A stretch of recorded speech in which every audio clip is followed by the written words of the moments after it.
Hi, you guys, and welcome back to Jewell's Gems. This week is going to be a 2-for-1 for Married to Medicine. But before we get started, please don't forget to like, comment, share, and subscribe. Also, hit the notification bell down below so that you will be notified when I post a new video. For episode 2, season 8, Graduation Snub, we are continuing on from last week's episode to Damon's 50th birthday party. Everyone is there. Toya runs off in a drunken state of mind because she's frustrated with all the women. I get it. What makes it uncomfortable is that I'm not going to say insert herself into a situation, but it's the delivery for me.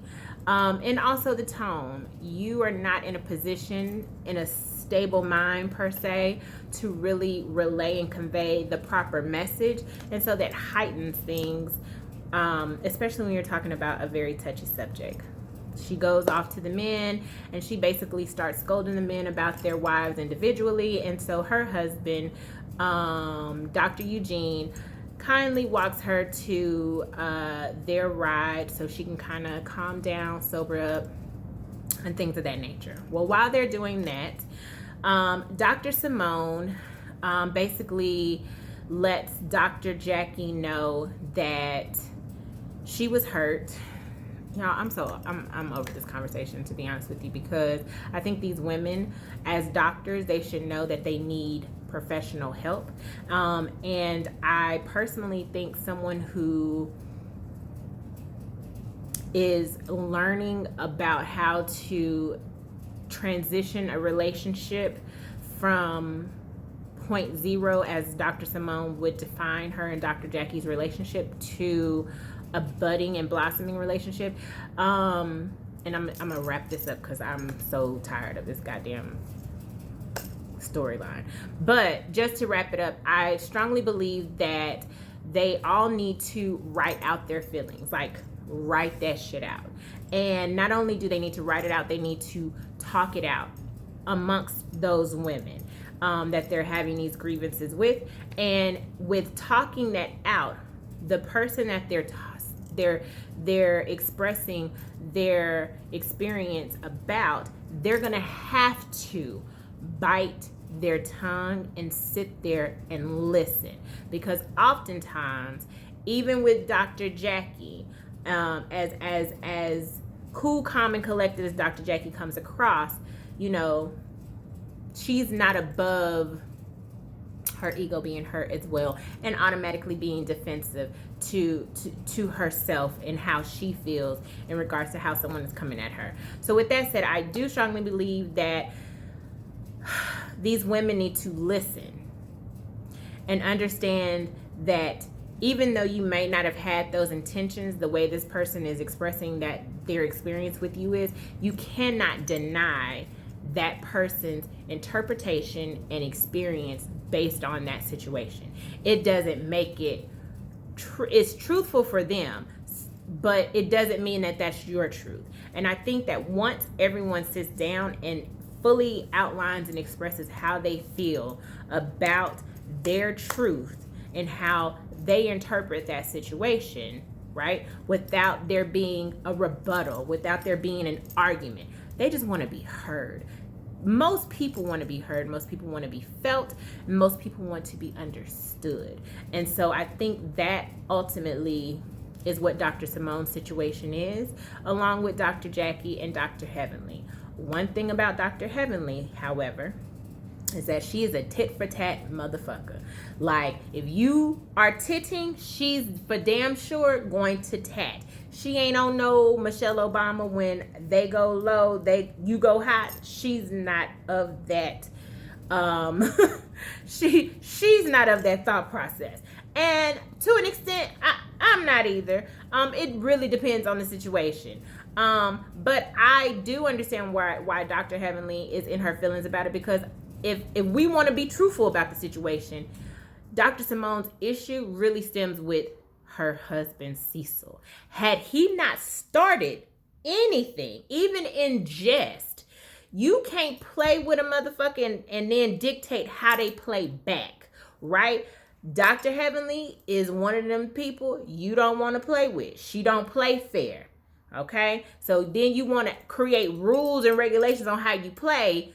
You didn't set that guideline up at first. So I think Dr. Simone's issue really should be with Cecil, because he's the one who kind of created all of this. Had he not said what he said, even in jest, then Dr. Heavenly would not have said what she said in jest and also in seriousness.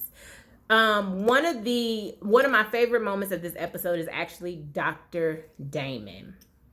That Dr. Damon knows how to calm his woman down, and I find that to be extremely attractive. There is nothing like a man who knows what he needs to do to reel his woman back in and just, calm her spirit down. He didn't meet her with fire.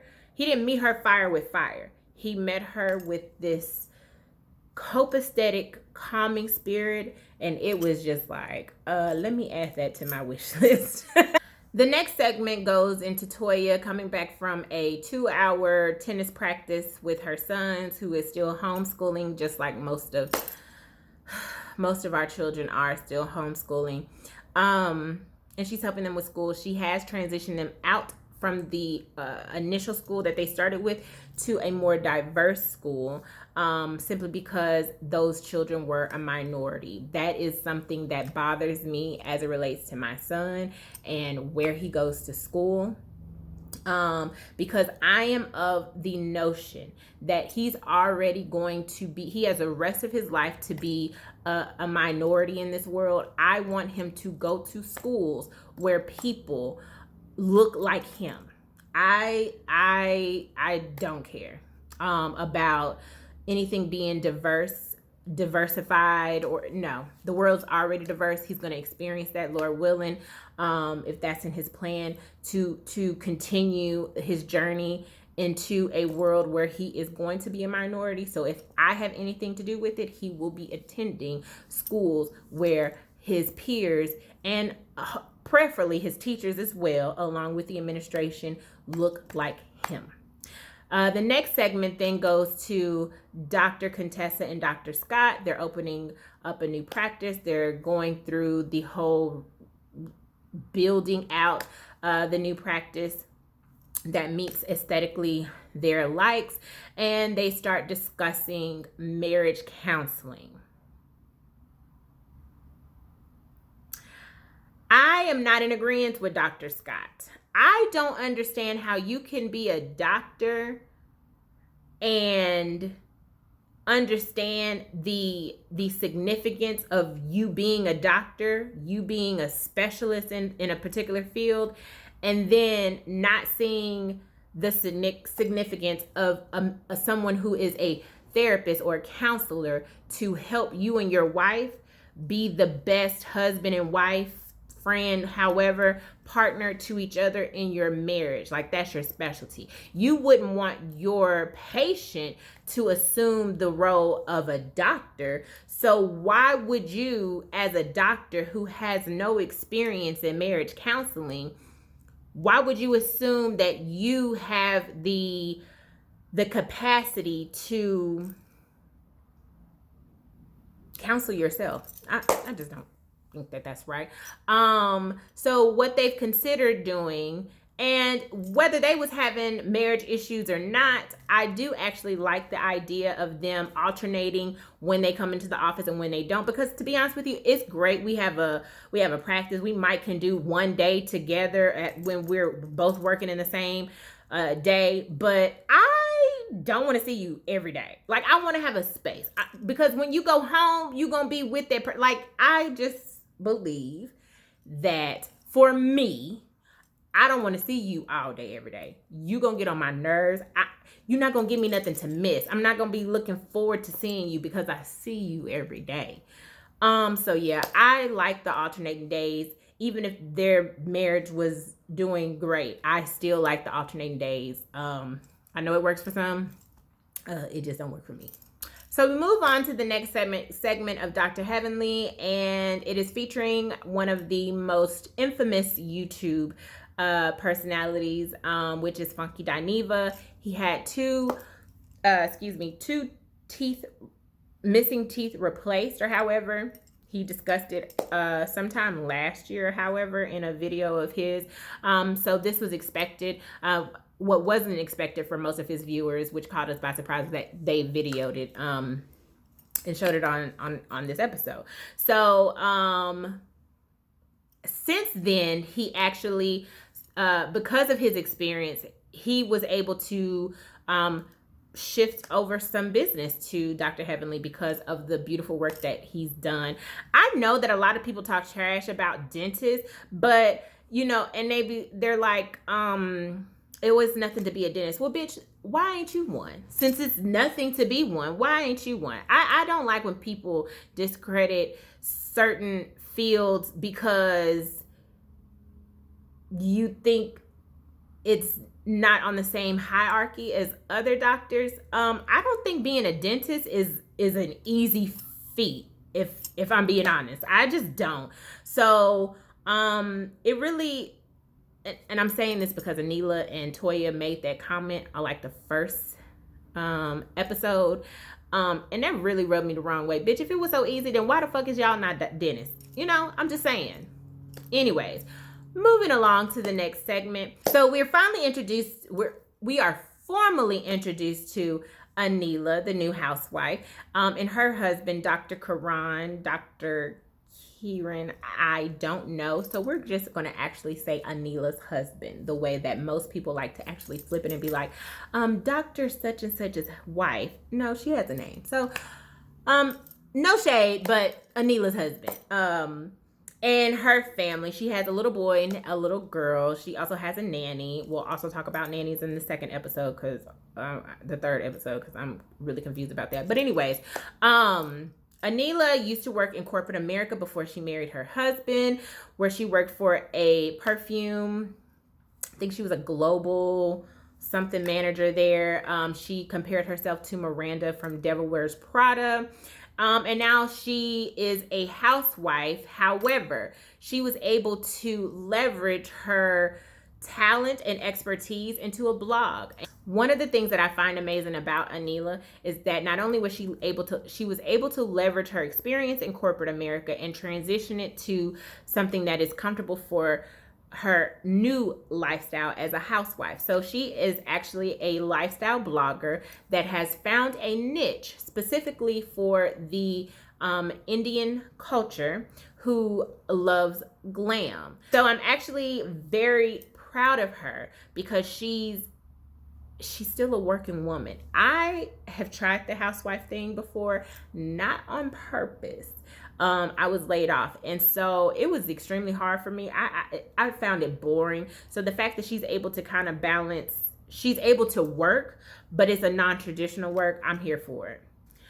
So the next segment is Michael's graduation. So Dr. Simone was able to successfully see her son, her baby son, graduate. Y'all know how I feel about everything that happened in 2020. So I'm actually very excited that she was able to witness her son cross the stage to receive his diploma.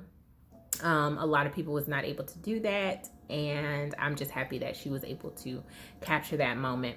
So then we transition to the graduation party. So in order to be compliant with social distancing and also acknowledge this amazing feat for this baby, she had like a barbecue cookout type of thing in her parking lot at her practice. We finally see Miles. We don't really know what Miles is up to, but I'm happy to have seen him.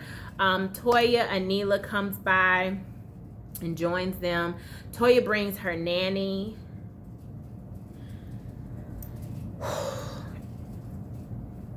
Toya's kids is old enough to where I don't know what a nanny is for. And I'm not going, I don't want to speak bad on Toya because I don't know the dynamics, right? I know that Bravo does not capture or showcase to us all what Toya does.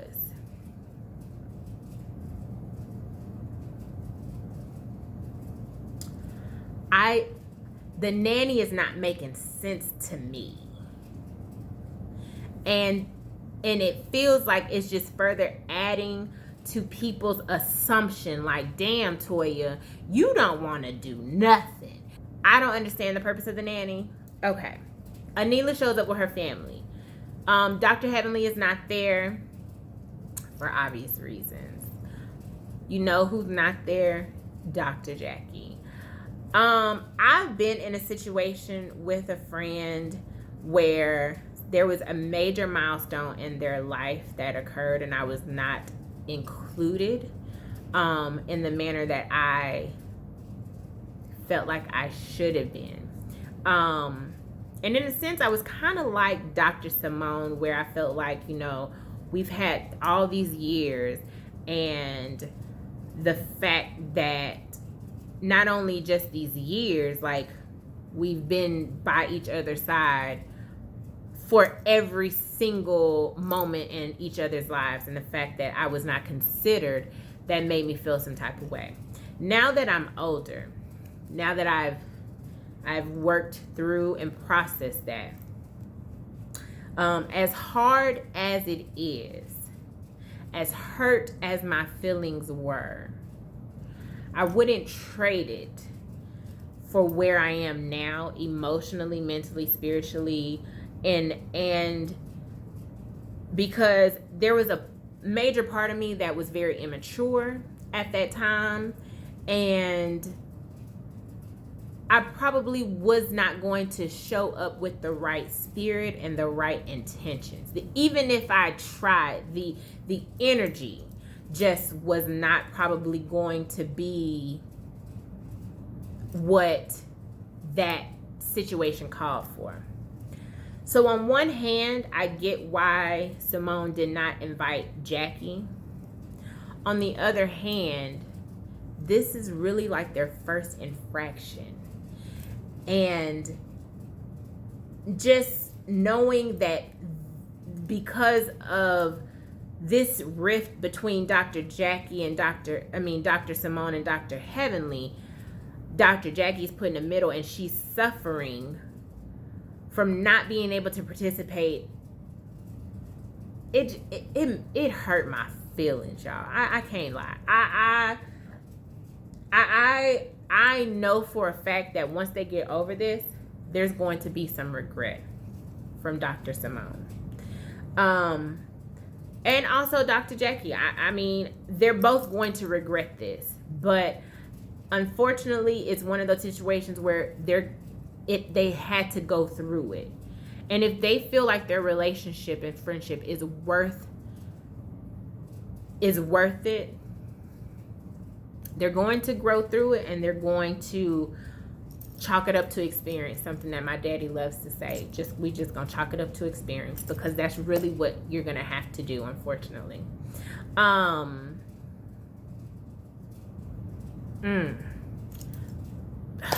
you only get one graduation. I mean, I know it's high school. Hopefully he finishes college and you know, have that opportunity. But, you know, some things are just sentimental. It's his first graduation, like first major graduation. So that made me feel some type of way. And like Toya trying to be funny, talking about she seen Dr. Jackie walking and it was actually someone else. And then Cecil, here we go again. Cecil, I'm gonna need you to shut the fuck up, because brother, you are actually the reason why all this started. Shut up. Don't say nothing jokingly, because your jokes don't land the way you think they land. You're not a comedian. So that was episode 2. So now we're going to transition to episode 3. So episode 3, it is New Year, Old Feuds.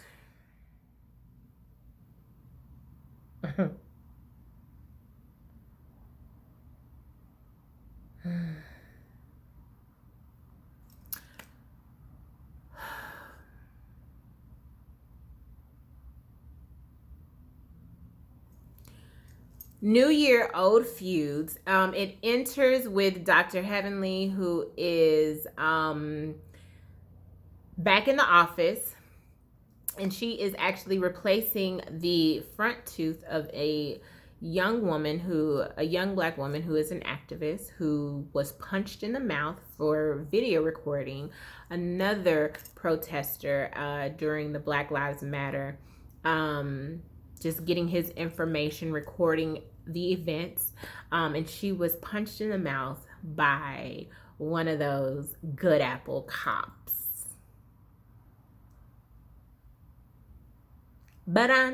Yeah. So Dr. Heavenly generously replaced her tooth, bringing back that woman's beautiful smile. I don't want to get too deep into that, so we're just going to move along with that. The next segment is Latoya and Anila. They're playing tennis, practicing tennis. It's a group practice. They practice like 2 or 3 hours. Yeah. The next segment is Dr. Jackie meeting Dr. Contessa at her new practice, just showing her around the different things that her and Dr. Scott are doing for themselves during this global pandemic.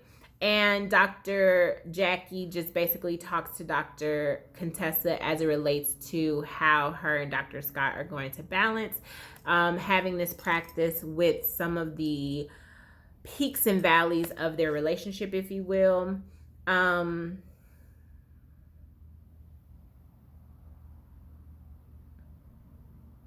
over it.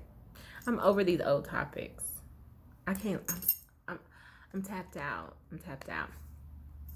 So moving along.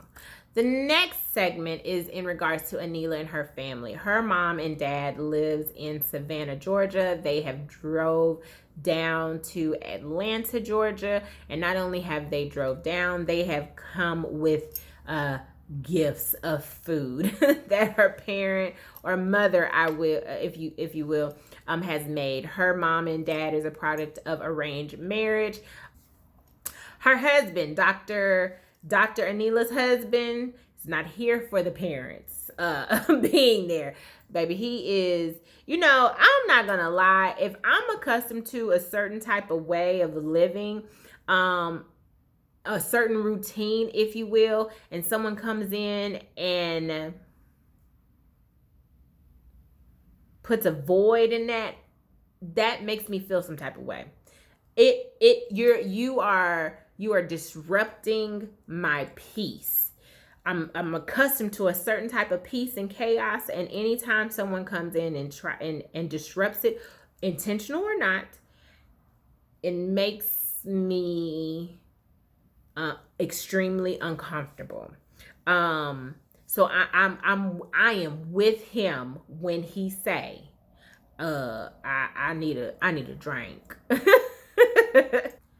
So we move along to Toya and Dr. Eugene segment. Toya is discussing how she's in over her head, if you will, as it relates to being a homeschool teacher and a housewife. Dr. Eugene has just come home from work. Now, I am of the belief system that just because you come home from work doesn't mean that you then don't put on your house husband hat on. So he comes in, he is helping to make dinner. Okay?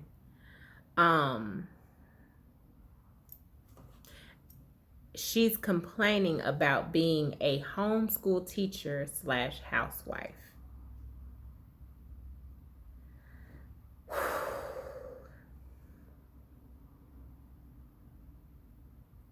I'm not trying to police this woman in her schedule. I need some more insight because I'm missing something. You know, I have one child. I work from home, and I have one child that has been homeschooled for over a year, literally. And I've been the only one doing it. I do not have help. Is it overwhelming? Yes, it can be overwhelming if you allow it to be. And even if you don't allow it to be, it can be overwhelming just because emotionally you're just fucking exhausted. I get it. But it is one of those things where you just have to find a balance, right? So I don't know where Toya is in this homeschooling as it relates to this third episode.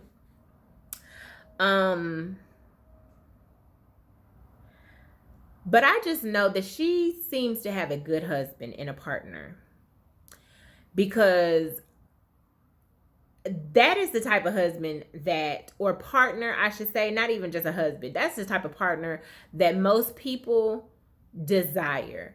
You coming home from work and you knowing that when you step in through this threshold, it's another job. And so the way that he carries his weight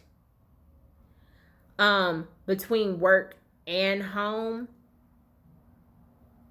it's not common. And I don't want to be one of those people, you know, kind of like how daddies be like, well, I take care of my kids because it's so unheard of for daddies to take care of their kids, even though that's what you're supposed to do. So I don't want to give him props for things that he's supposed to do.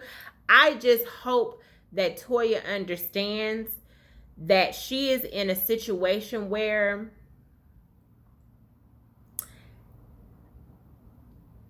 she's in a better situation than most people. That's what I'm gonna say. That's what I'm gonna say.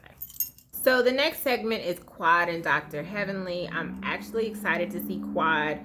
I really like Quad. I did not like Quad's over the topness when she would speak, because I just hated the way she talked, y'all. I just hated the way, because it would just be so extra and grandioso, and it's just like, girl, bring it back. But anyways, so her and Dr. Heavenly are talking and catching up with each other. Quad has confirmed that she is dating, which I'm super excited for her. Then Dr. Heavenly tries to give updates as it relates to the different ladies. Cecil and Dr. Heavenly did a live, I guess, and Toya started talking about Quad. Quad then goes into her own personal rant as it relates to Toya and how much they can't afford. They're in debt, this, that, and the third. I'm over it. The next segment is Anila and her family for the Rakhi ceremony. The Rakhi ceremony in Indian culture is between a brother and a sister. I don't want to disrespect my interpretation for it, so Google it if you will.